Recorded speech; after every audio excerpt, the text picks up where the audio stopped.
Welcome to the Fertility Happy Hour. We are Sandra and Leanne, your fertility besties, here to bring some fun and laughter to your fertility journey, and of course, lots of tips, hints, and tricks. So kick back with your favorite mocktail or a cocktail, and let's have some fun.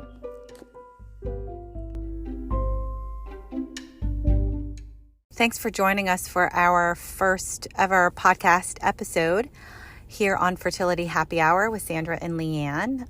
In our first episode, we are going into dry January because Leanne and I are both partaking in dry January. And we just go over things like if you should drink while you're trying to get pregnant, or if you are pregnant and are you having a few drinks here and there, or why your drunk friends are getting pregnant. So it's a fun topic. We had a lot of fun recording it. So we hope that you have fun too and learn some things along the way. So listen and enjoy. We are super cash today. Super casual. One keeps going off. So we're going to have some mocktails. We are embracing dry January. And so I went on and I purchased these curious elixirs. So apparently they come in many different flavors, and they're supposed to simulate cocktails. This one specifically is a craft cocktail with cherry chocolate, chocolate old fashioned. And it says, it's perfect for getting weird without getting wasted. So here we go. Shaken and not slurred. Oh, that's cute.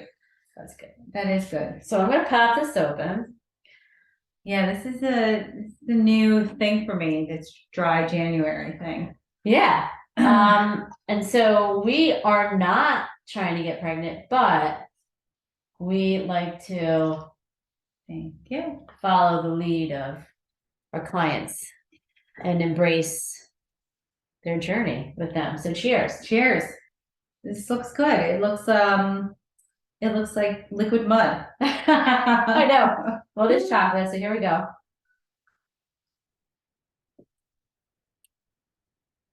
It's pretty good. I don't know what an old fashioned tastes like because I never really order them.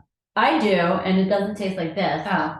But I've never had a chocolate cherry old fashioned either. So maybe a chocolate good. Yeah. I mean, it's a good alternative to. Yeah, and they come with all different flavors. Yeah. And I think we don't have a garnish on this one, but if you put a nice, cube in it and a garnish and a cherry, it passes off as like a really nice craft cocktail. I could do that, because I was talking to another friend of mine who's doing dry January, the other Leanne. Okay. And I was like, for me, it's like, did you ever smoke cigarettes? No. I mean, I've had like a puff or two. But you were never. Well, I never purchased. I should say I've never purchased packaged cigarettes. So you were never like a smoker cigarette. I was never But if I was drinking, I would just have a cigarette. I probably wouldn't even finish. No. So I used to smoke. This is like back in. I forget when, but I stopped for like decades now. But one of the biggest things was just like the whole process of it, right? Like just like the whole like you're stressed or whatever, you come home from work, you take out the cigarette, you light it up and you're like, put it to your lips, and then it just makes you feel better. Yeah. So even with anyone who's addicted to it, that's what they would say. It's like just the whole routine of it. Yeah. And I'm like, it's the same thing for me with alcohol. Like Friday afternoon, like happy hour, I love to pour a glass of wine. Yeah. And just kind of relax and be like, the end of the week. So, and then my friend Leanne's like, yeah, that's not it for me. Oh, really? I get it because I don't like the alcohol. I think, the thing of it too is if you think about if you're at a party, I can't walk around empty handed. I have to have something in my hand. It's I have to. So at least if you have a decorative cocktail or you feel like you have something in your hand, it works. And when I was pregnant, I actually would pour myself a mocktail, and literally would feel so relaxed having one, just because it's like mind over matter. I think it's like mind over body. Like you feel like you're having a cocktail and your body responds in a relaxed state and even a little giddy. And I'm like, it's so weird. Well, it's because of the whole, like, your body you've trained it. It's conditioned to relax. So, like, when you have, and that's why I'm like, for me, I'm like, it would be pretty easy, I think, to do dry January, just because I think it's, as long as I have like a wine glass. And I'm pouring something in it. It's accomplishing what it needs to accomplish. But we'll see. Now some of these they said has ashwagandha in it. So that is like a natural, like, stress reliever. Oh, nice. So physiologically it should be de-stressing. That's awesome. I didn't know that about those. But so to go back to the whole drinking thing, and like you said, I'm not trying to get pregnant, and you're not trying to get pregnant, right? No. But there are so many people who are trying to get pregnant that abstain from alcohol and still, does that even make a difference? And then there's other women who get bombed, and like that's when they get pregnant. Right. When they're really drunk. Right.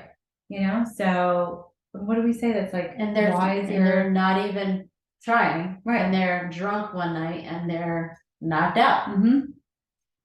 So why does the drunk girl always get pregnant? Like, I mean, should women just get drunk and then maybe they'll get pregnant? What happens is, as with most alcoholic beverages, you do it to relax and you decrease your stress and you let loose, and you're not so uptight about getting pregnant, ovulation, all this other stuff. So when you're footloose and fancy free and drinking and hanging out and not even thinking about it, then that's when it happens. Or maybe you just become more promiscuous when you're drinking. True. You definitely are having sex. Well, that's a good unless point. the man is really drunk, then it doesn't work for the man. I know. Well. But no, I think there is something to it. Like, I was just done treating this client, and we were talking about mindset and just how, I wish that there was like something that you can just turn off in women when they get stressed out, when they're trying to get pregnant, because you always hear those stories of, I've been trying, and then, they pretty much give up, and they're like, you know what? My doctor says I have no eggs, like zero. My chances of getting pregnant are zero. So they stop, and they're like, you know what? I'm just going to enjoy life. Who cares? And they get pregnant. Like a month or two later. It's the release of all that pressure and expectation of you conceiving. So once you let it go, it comes to you. Right. So it's almost like you want to release like your inhibitions. And so if you're trying to get pregnant, just get really drunk. Well, here's what I think. If a cocktail is gonna decrease some of your stress and your anxiety and just kind of let you feel a little bit better about this whole situation, I do think that it would have some value over, just saying absolutely no alcohol. So there's one thing, like if you're getting, totally obliterated and you're, trying to conceive, there's a lot of toxins that build up, and you have to metabolize that, and that does physiologically affect your chances of conceiving. But on a level of de-stressing, I think if that's your way to de-stress, go for it. Like just having like a glass of wine on like a Friday and Saturday night. Like absolutely. Go for it. I mean, and I actually, when I was pregnant, and I think this, I actually did drink during my pregnancy. And it was against my doctor's recommendations, strong recommendation. And I did a lot of research on it just because I wanted to know, is there really something out there that says when you are pregnant, like Yeah. this is going to do this to your baby, like Right. you're going to kill your baby. And there was no, and that's the problem. There is actually no research on it that saying can prove that that can prove it or disprove it. So that's why most doctors just say we just err on the side of caution, because there is research, you know, with women who have abused alcohol, right. and they have the, what's the syndrome, the fetal alcohol syndrome. Oh yeah. So So like you would have some wine or whatever, but you wouldn't get drunk. no, I would allow myself one glass of wine a week. But that didn't. So that, but that didn't. You didn't feel in your system like, well, I'm buzzed. No. Yeah. No. I think that is the telltale sign. Right. Once you become buzzed, your liver's not metabolizing the alcohol, and it's in your bloodstream. Right. And it's a toxin. Yeah. So at that point, it's a no. Yeah. Because you have to think about how hard your body has to work at that point. Exactly. So it's true. And if you're doing that on a consistent basis, you think about just the bloatedness, but like the cortisol levels and like the sugar, you know, the sugars and the alcohol. So that it does become detrimental. And I feel like it's the same when you are trying to get pregnant, you know, that you shouldn't be getting toxins in your blood. Yeah.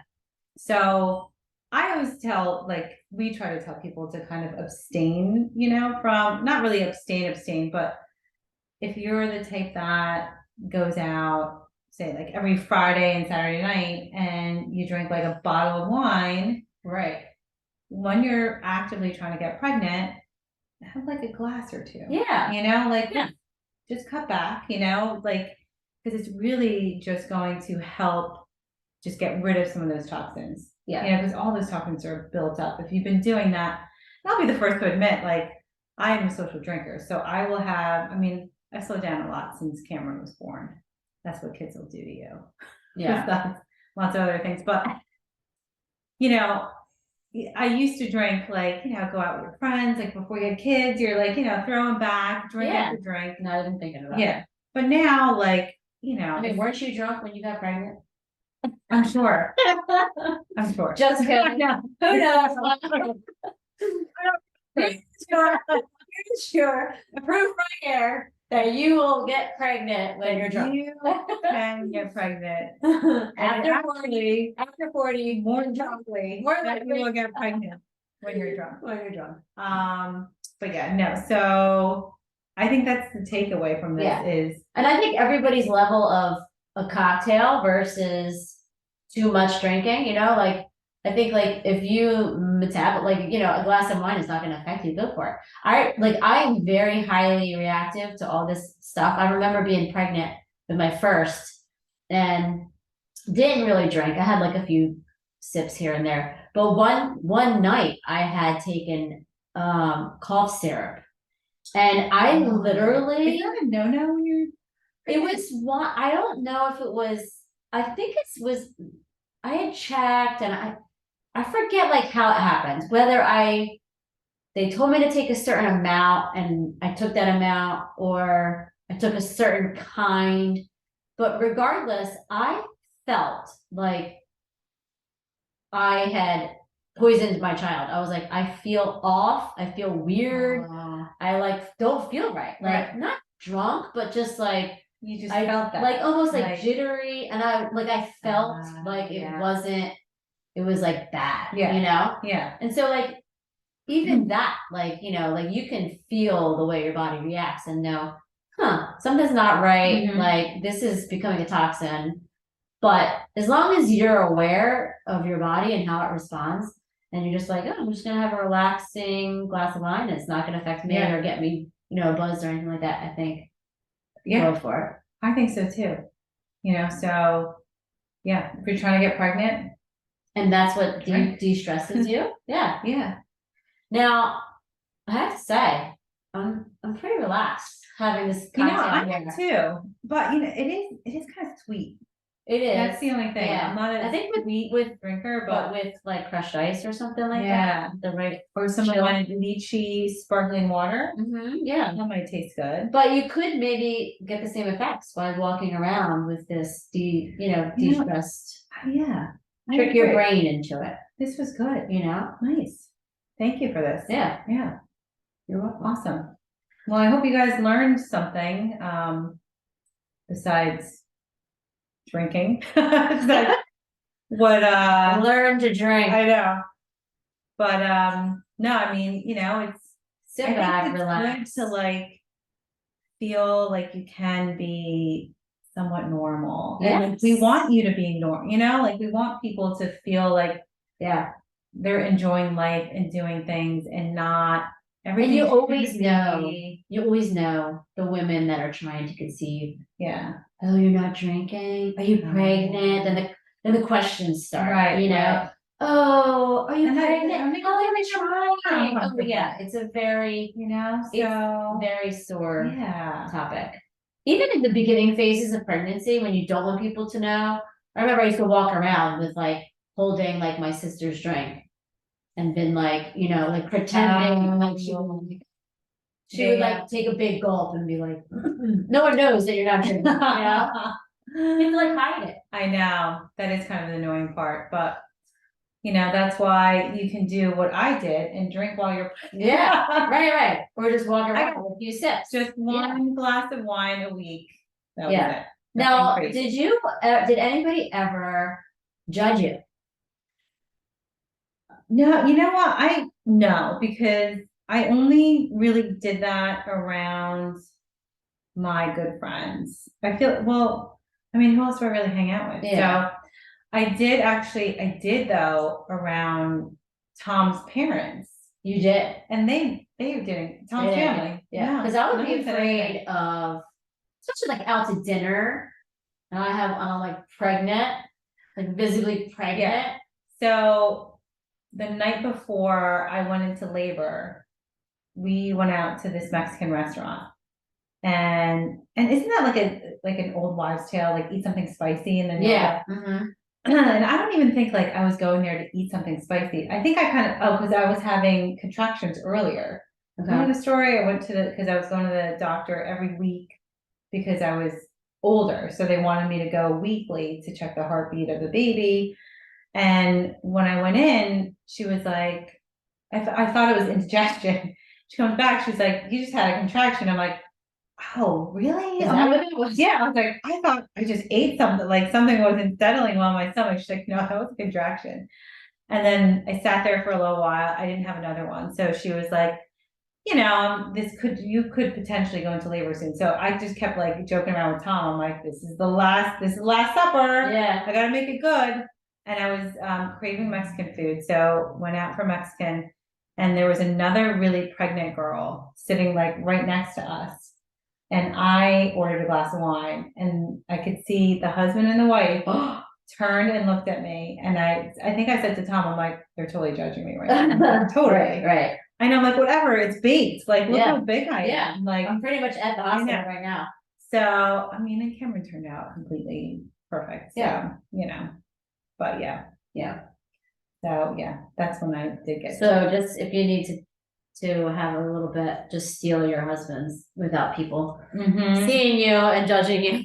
You can do that. Or you can be like me and not give a shit what people say or think and just do it. Again, I was like, this is, I mean, I know I'm responsible. I know my limits. I'm just gonna have one. I think the French always drink when they're pregnant. The Europeans, they all do. Still. Yeah. Smoke cigarettes, and I mean, not all of them, but it's way more acceptable over there.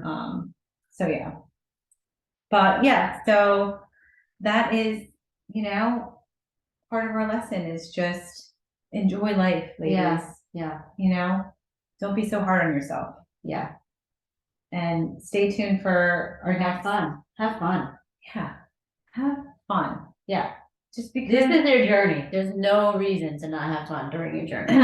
Life is too short, know.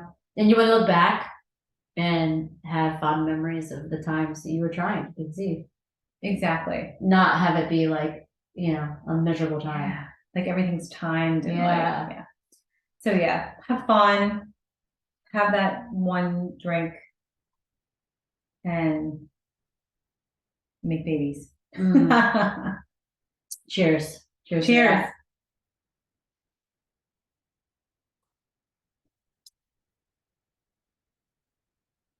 How long was that? Thanks again for listening. We hope that you had fun listening to us just discuss different things. Leanne and I always have fun conversations when we talk, so we just decided why not record this, because there's someone out there that can get some good information and that might just help brighten their day in this crazy journey of fertility. So keep staying tuned. We're going to be coming out with more. And as always, you can find us on Instagram at Reinventive Fertility. And you can also look us up on our website if you have any questions or desire to come out and get a Mercier therapy treatment done by us. That's www.reinventivefertility.com. We hope you have a great day. Bye.